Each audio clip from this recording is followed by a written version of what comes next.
Uzbek Erika présente Salut le Turfu, le podcast qui explore le futur.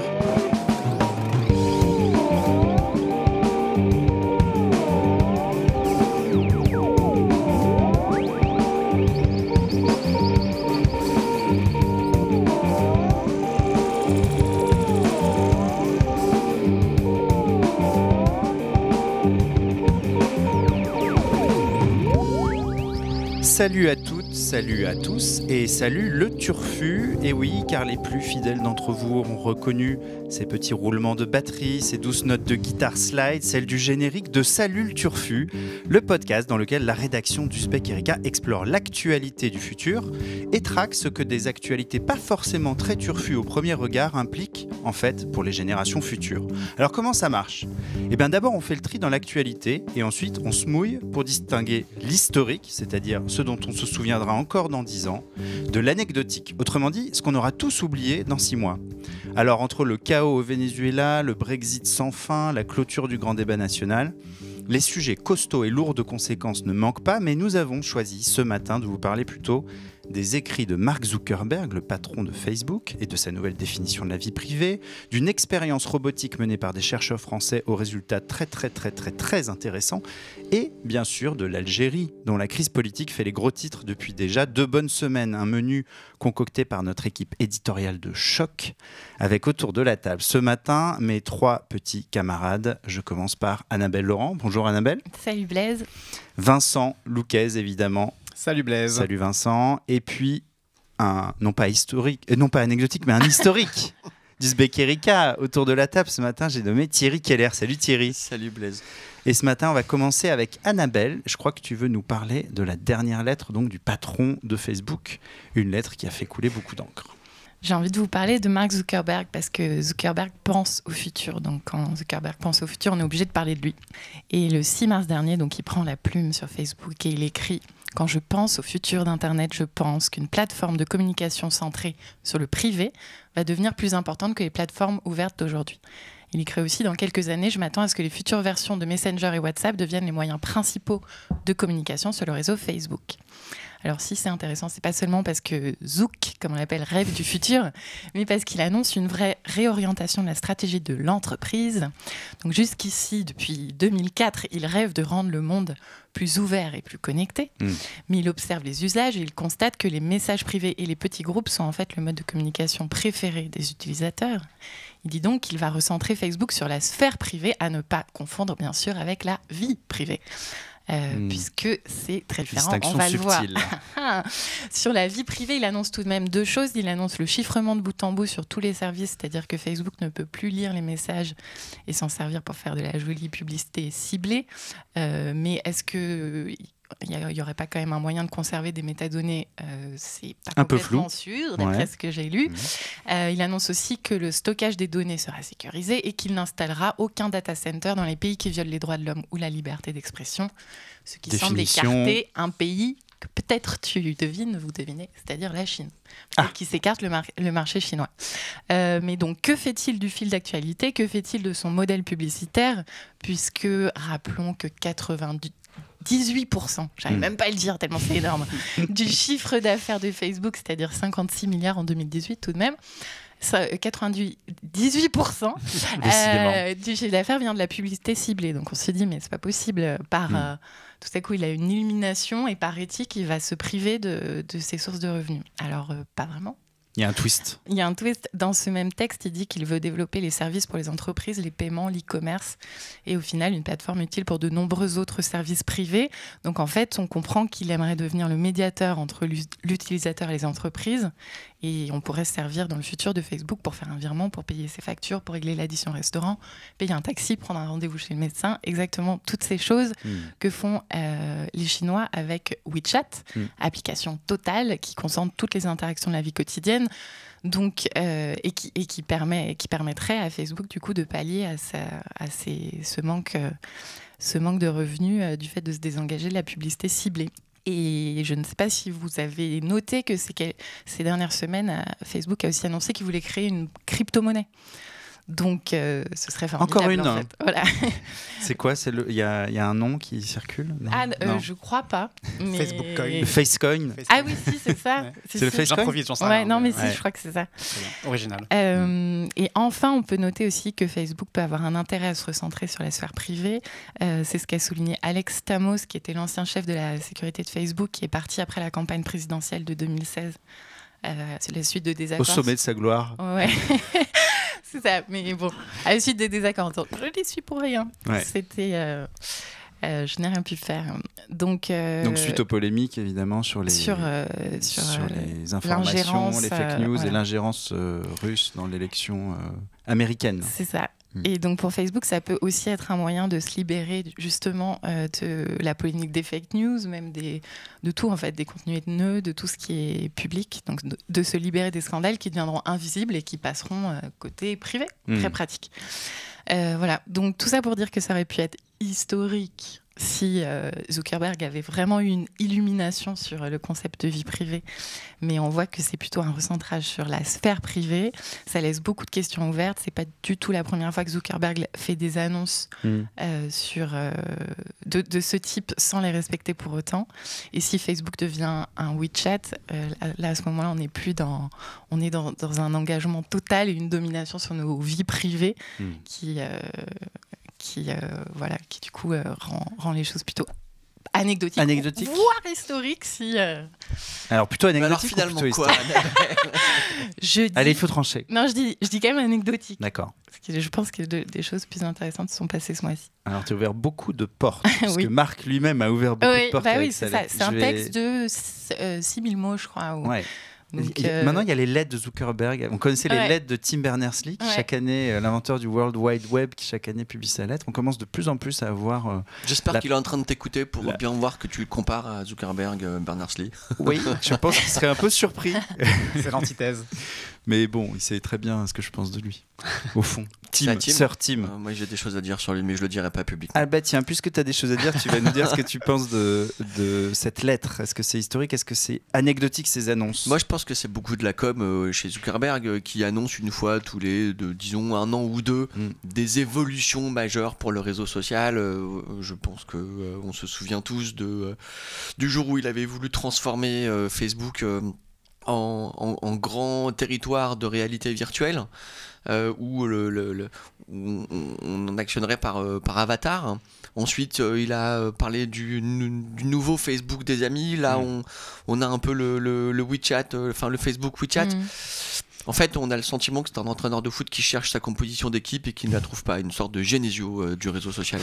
L'entraîneur de Lyon, pour ceux qui voilà sont pas très branchés. Voilà ce que j'en pense. Merci Thierry. Vincent, donc anecdotique. Ouais, totalement anecdotique. Communication, très compliqué à trouver la nouvelle voie pour Facebook. Je pense qu'il a aussi le sentiment, et c'est véritable, que c'est un réseau social de vieux et qui donc il voit bien comment via Insta et WhatsApp les jeunes communiquent entre eux.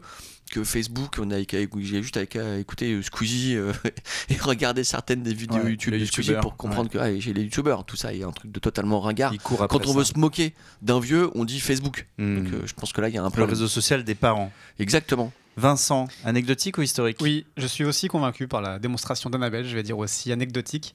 Je ne sais plus si c'est dans ton papier, Annabelle, ou dans une autre interview qu'on a publiée d'un hacker sur le site, qui prenait l'image de... En fait, ce modèle économique est tellement dominant, effectivement, qu'on a du mal à imaginer comment ça puisse basculer d'un coup sans publicité. Et il y avait cette image qui traînait de si vous faites du poulet intensif en élevage et que votre modèle économique c'est celui-là, vous pourrez toujours dire pour une petite minorité, on va faire du bon poulet bio élevé en plein air, mais ça restera une image marketing parce que votre modèle il est fondé sur les énormes cages de 10 000 poulets. Alors je ne sais pas si on peut comparer Zuckerberg au poulet. Moi, je suis pas sur le terrain du foot, je suis plus sur le terrain du poulet. Aussi avec des géants de l'énergie. Voilà, on peut essayer différentes métaphores. Tout ça pour dire que je suis assez sceptique sur le bascule d'un modèle économique aussi dominant, aussi écrasant que celui de la publicité pour Facebook. Donc ça pose la question peut-être d'un modèle à deux vitesses où pour une infime minorité qui aurait les moyens de se payer un service qui respecterait la vie privée, on aurait une option où on pourrait payer pour avoir une vie privée respectée. Et pour la majorité de la masse, on serait toujours dans ce modèle publicitaire et de don massif de ses données personnelles. 3 anecdotiques, donc ma voix ne compte pas. Et bien, puisqu'elle ne compte pas, je vais même pas me justifier. Je vais dire anecdotique. Je vais suivre l'effet de groupe. Exactement. Ouais. Non, Thierry est déjà là pour ça. Et Vincent, tu continues, tu gardes la main. Tu vas nous parler d'une expérience menée par des chercheurs français. Tout à fait. Sur des robots. Sur des robots humanoïdes. Well, I think I'm special. I can use my expressive face to communicate with people. For example, I can let you know if I feel angry about something. That's impressive. Or if something has upset me. But why is it important for you to have an expressive face? But most of the time I feel positive. Why is it so important to have an expressive face given that you're a robot? I want to live and work with humans, so I need to express emotions to understand humans and build trust with people. Là, vous avez sans doute ou peut-être reconnu le son de Sophia, le robot qui date déjà de 2017 et qui avait un petit peu fait le buzz à l'époque, comme on dit. C'est un robot de... on n'est pas chez Technicart, Vincent, quoi. Je tente. On est sérieux ici. Excusez-moi, je tente des petits traits d'humour. Ça marche. Sur l'aspect humoristique, ça marche.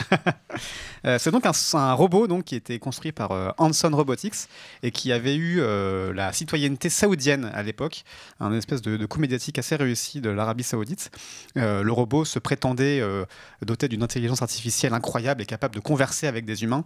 Ce qui relevait de l'escroquerie pour Yann Lequin, le spécialiste IA de Facebook, parce qu'en fait tous les dialogues étaient totalement scriptés à l'avance. D'ailleurs, on l'entend dans le son, à un moment donné, le speaker parle avant qu'elle ait fini de parler, ou elle reprend. Donc c'était un petit peu bullshit, et c'est ce que vient un peu confirmer une nouvelle étude de chercheurs français qui viennent un peu casser le fantasme des robots humanoïdes, qui nous disent que finalement les robots humanoïdes ne vont peut-être jamais advenir, et peut-être que la hype est déjà passée des robots humanoïdes. C'est ce que nous disait Thierry Chaminade, un chercheur de l'Institut des neurosciences de la Timone, une équipe CNRS ex-Marseille Université. Alors tout part en fait donc d'une étude publiée le 11 mars dans la revue Philosophical Transactions of the Royal Society of London B. Voilà. Ce qui est un peu moins prestigieux que la A, je pense. Qu'on a quand même hier, donc meilleur nom de revue scientifique de l'histoire. Voilà, qu'on retient, au moins, c'est au moins l'intérêt. Et dans cette étude, les chercheurs ont analysé le cerveau de plusieurs volontaires. En fait, ils ont passé le cerveau de volontaires au crible de l'imagerie à résonance magnétique fonctionnelle, IRM, qu'on voit dans les séries médicales. Et ils ont fait converser les volontaires avec des humains, puis avec un robot humanoïde à visage humain, pour comparer la différence de comportement du cerveau qu'on s'adresse à des humains ou à des robots, et la différence est assez flagrante.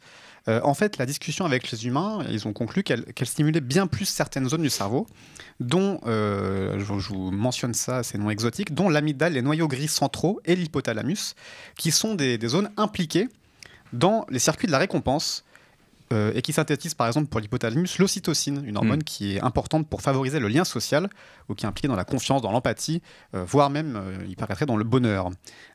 Tout ça pour dire, donc, disent les chercheurs, que nous sommes en présence d'un système de récompense sociale dans le cerveau qui s'activerait beaucoup plus avec les humains qu'avec les humanoïdes. Est-ce que ce serait... En tout cas aujourd'hui, on pourrait se dire que ça pourrait être un défaut technologique, qu'en progressant, en construisant des robots encore plus ressemblants, on finirait par avoir les mêmes zones du cerveau qui s'activeraient en parlant à des robots qu'à des humains.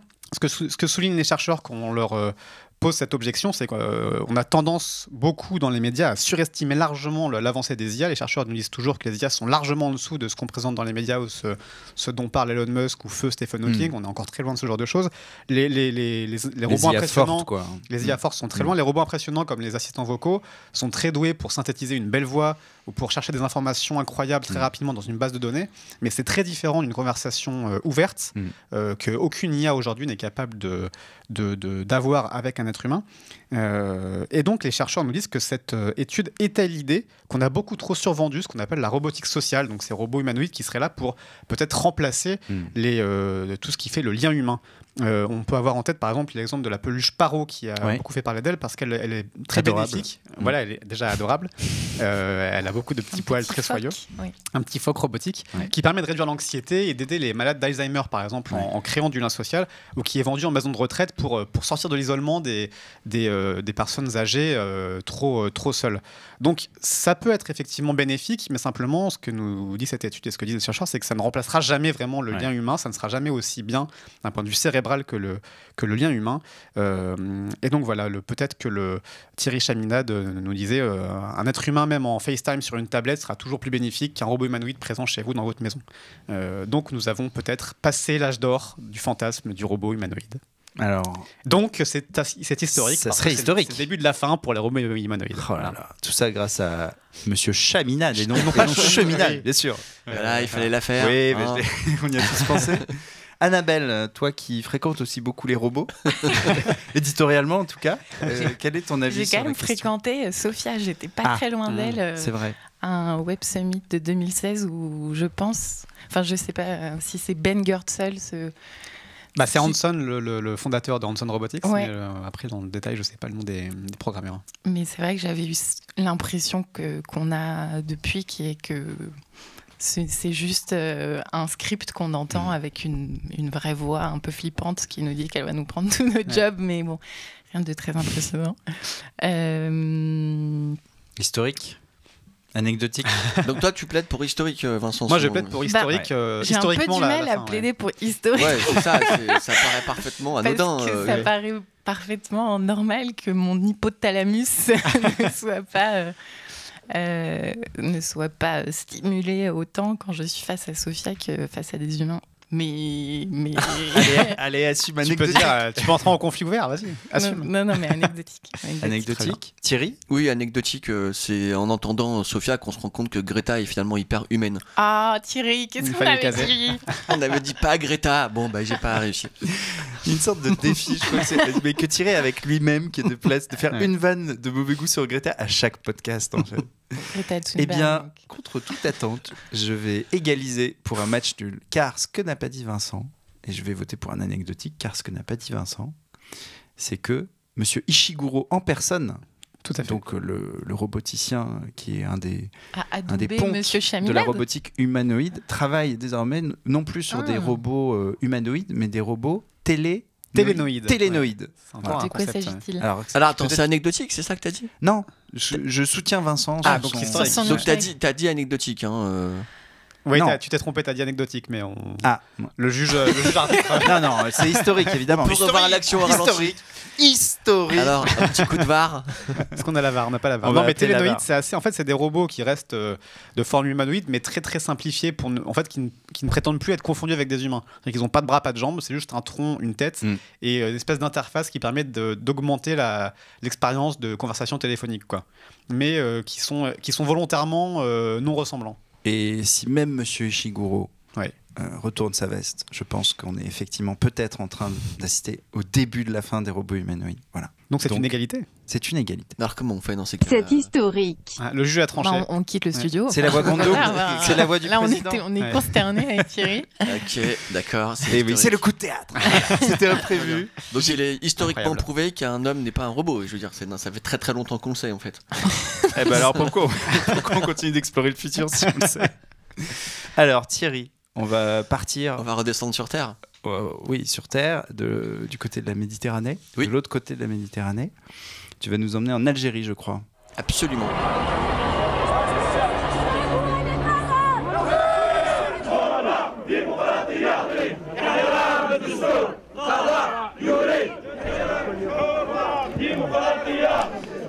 Alors évidemment, on va s'intéresser à ce qui se passe en Algérie depuis le 22 février et le début des contestations contre l'annonce de la nouvelle candidature du président en place Bouteflika pour un 5e mandat et qui a mis le feu aux poudres. Feu aux poudres parfaitement pacifique, cela dit. Donc il n'y a pas aujourd'hui d'explosion de violence en Algérie, mais depuis le 22 février, un mouvement très profond. Issu d'abord des populations du cœur du pays, plutôt rural, et qui s'est répandu jusque dans les grandes villes côtières, et Alger, Oran, Constantine qui n'est pas complètement au bord de la mer, mais en tout cas il y a une sorte de jonction là pour le coup entre je dirais une Algérie traditionnelle et une Algérie jeune de l'intérieur et une Algérie jeune à forte volonté de démocratie. On entendait d'ailleurs dans les sons, même quand on parle pas arabe, je crois qu'on reconnaît bien le mot démocratie. Et moi j'ai envie de kiffer en fait ce qui se passe en ce moment en Algérie. Les images sont incroyables. Les images sont incroyables. On peut commencer peut-être par des ressentis avant même de parler politique, que ce soit moi des amis qui vivent sur place, ou quand on entend les témoignages de ceux qui viennent témoigner en France de ce qui se passe, tout le monde parle de rire ou de sourire. Et que c'est la première fois depuis 20-25 ans qu'il y a cette ambiance dans le pays. Je crois que c'est la première chose qu'on peut noter. Et donc c'est cette joie, en fait, cette espèce de bonne humeur communicative. Une énergie de vie. De vie dans un pays qui est évidemment extrêmement jeune. Je vais rappeler peut-être 2-3 éléments démographiques. Un pays de 42 millions d'habitants. 28 ans est l'âge médian. Pour mémoire, en France, on est autour de 45 ans. Donc autant de gens au-dessus qu'en dessous de l'âge médian, et 45% de la population qui a moins de 25 ans, c'est-à-dire environ 18 millions de personnes. C'est énorme. 30% de la population a moins de 14 ans. Donc là, on est vraiment dans l'incarnation d'un pays qui a raté les printemps arabes de 2011 et qui est dans une sorte de séance de rattrapage qui semble être, à l'heure où on se parle, fondamentale, cruciale et d'ailleurs historique. Qu'est-ce qui est intéressant, c'est que moi j'ai l'impression, quand on regarde un peu le panorama algérien du jour, c'est que ça coche à peu près toutes les cases de ce qui fait une révolution pacifique, démocratique, qui peut obtenir des résultats sur du long terme. À la fois, par exemple, évidemment, la question des jeunes, la question d'une révolte pacifique, le rôle des femmes dans l'espace public qui est fondamental. Elles sont très présentes dans les manifestations. Elles sont extrêmement présentes. Le fait qu'on a très très longtemps été pris en étau entre d'un côté la dictature issue du FLN et de l'autre côté les islamistes, et que la voix des islamistes ne semble pas être entendue. Il faut rappeler peut-être pour nos jeunes auditeurs que le pays a été très très frappé par le terrorisme au début des années 90. Au début des années 90, disons que la fin du processus démocratique des élections de 90 a donné lieu à une bataille extrêmement dure menée par le pouvoir algérien contre les islamistes, si bien que la troisième voie démocratique avait beaucoup de mal à se faire entendre.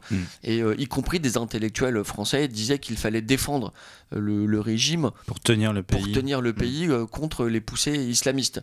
Ça a été extrêmement difficile pour les forces progressistes et démocratiques de se faire entendre dans cette prise en étau. Et moi j'ai le sentiment que là on peut enfin sortir de cet étau. J'ai le sentiment aussi que on peut reprendre un petit peu le fil de ce qui se passait au moment des printemps arabes, autour de la manière dont les réseaux sociaux précisément peuvent apporter des voix et réinvestir un espace public qui était écrabouillé par la dictature de Bouteflika. Bouteflika, on va pas revenir sur son cas, en tout cas des généraux qui dirigent le pays depuis bien trop longtemps. Bouteflika n'étant qu'une marionnette triste et en étant l'émanation. Suite à un AVC qu'il a fait en 2013, je crois. Une première attaque et un deuxième AVC récent. Aujourd'hui, Bouteflika a fait une dernière apparition publique il y a quelques jours, et c'était des images extrêmement dures de voir cet homme. Donc, dans un tel on état est physique. Sur un vrai historique. Qu'on coche toutes les cases. J'ai l'impression que l'Algérie, après avoir été un pays qui s'est vécu un peu, je dirais, de manière négative, notamment au regard de l'histoire coloniale qu'elle entretenait avec la France, que tout à coup elle peut ressurgir et que c'est peut-être nous, les Français, dans cette espèce de relation dialectique extrêmement difficile, qui sommes en dedans. Avec notre pessimisme, avec nos gilets jaunes, avec notre violence, avec notre incapacité à dialoguer les uns les autres, et que c'est l'Algérie qui, avec sa force, sa jeunesse, son enthousiasme, sont en train de devenir un nouveau lieu où peut se penser l'avenir. Alors, ma crainte, parce que je suis un vieux militant fatigué et habitué aux désillusions, c'est précisément que ce nouveau printemps du Maghreb et algérien soit phagocyté, à la limite qu'il soit récupéré, c'est pas grave, mais en tout cas que ça se passe un peu moins bien que mon lyrisme le laisse supposer.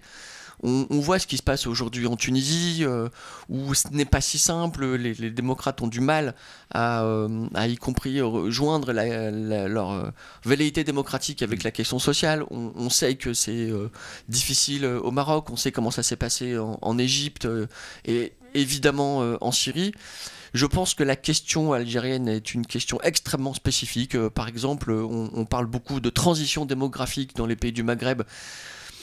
L'Algérie est à l'inverse de ce qui est en train de se passer, c'est-à-dire qu'il y a une résurgence des taux de fécondité, on a une population qui est très politique et qui possède une histoire qui est extrêmement marquée, beaucoup plus que les autres pays de la ceinture méditerranéenne, par l'histoire coloniale.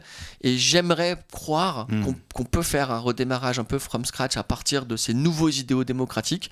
C'est pour ça que je plaide pour que ce grand moment d'actualité soit historique, mais c'est plus un moment d'espoir qu'un moment historique. C'est extrêmement important ce qui est en train de se passer aujourd'hui en Algérie, parce que je pense que ça peut faire tache d'huile. Et on en parle évidemment à un moment où c'est encore en cours, encore brûlant, et donc c'est très difficile d'avoir un... Évidemment, la première victoire a été le renoncement d'un 5e mandat à Bouteflika en échange de sa perpétuation au pouvoir pour encore quelques mois. Ce n'est pas fini, il faut enfoncer le clou et il faut non pas sortir Bouteflika du système, mais sortir la démocratie ou la dictature algérienne. Kamel Daoud parle de dictature molle, je trouve que le terme est assez bien choisi, mais en tout cas sortir de cet écrasement par les généraux et tourner la page pour offrir la capacité d'une nouvelle vie démocratique portée par sa jeunesse, portée par des nouveaux idéaux et qui pourraient tous nous influencer. Je crois qu'on a besoin aujourd'hui, nous les Français en tout cas, de ce qui se passe en Algérie. Les Algériens bien sûr, mais les Français aussi. Un historique d'espoir pour Thierry. Qui veut réagir peut-être, Annabelle? Historique aussi. J'ai été aussi très emportée par les images de ces milliers de gens dans la rue et de voir qu'une révolution pacifique puisse aboutir à une victoire, c'est quand même, ça fait du bien. Après, j'ai lu un reportage où beaucoup d'Algériens disaient ce qu'on veut, c'est pas la fin de Bouteflika, c'est la fin du système. Donc il faut voir aussi la durabilité de l'effet. Donc à voir dans les prochaines semaines, mais ça fait du bien, je suis d'accord. Historique. Deux historiques. Vincent?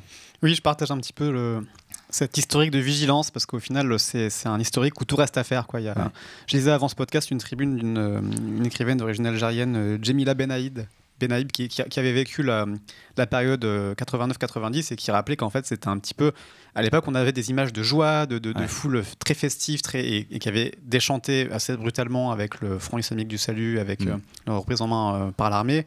Il y a aussi, tu rappelais Thierry, tous les printemps arabes, mais c'est aussi il y a tous les témoignages qu'on voit qui sont assez ouf de la révolution iranienne, en fait, où il y avait aussi ce côté, c'est génial, c'est festif, absolument. On est absolument ravis, et ce côté aussi, on n'a pas vu venir du tout, en fait, la reprise en main brutale et l'arrivée des islamistes. Alors, peut-être que là, ils ont l'air moins présents. C'est une bonne globalement, l'islamisme a pris des coups dans la gueule depuis la défaite de Daesh. Donc, j'ai envie d'y croire aussi, mais c'est vrai qu'il y a cette espèce de réflexe, de peur, de se dire ça peut très mal finir sans qu'on voit venir le truc. Donc c'est un historique d'espoir, j'espère que ça va bien se passer. Et comme disait donc Djemila Benaïb, tout reste à faire, notamment pour les femmes, qui ont quand même en Algérie un code de la famille et des droits extrêmement sexistes et rétrogrades. Eh bien, historique, c'est évidemment. Historique. Voilà, c'est historique, nous dit Madame Google. Et c'est sur ce message d'espoir qu'on va se quitter aujourd'hui. Merci à tous les trois d'avoir exploré le futur. Merci à Romane, toujours imperturbable, irréprochable derrière sa console. Et continuez à nous écouter, continuez à nous lire, continuez à réagir. Et à bientôt pour continuer à explorer le futur ensemble.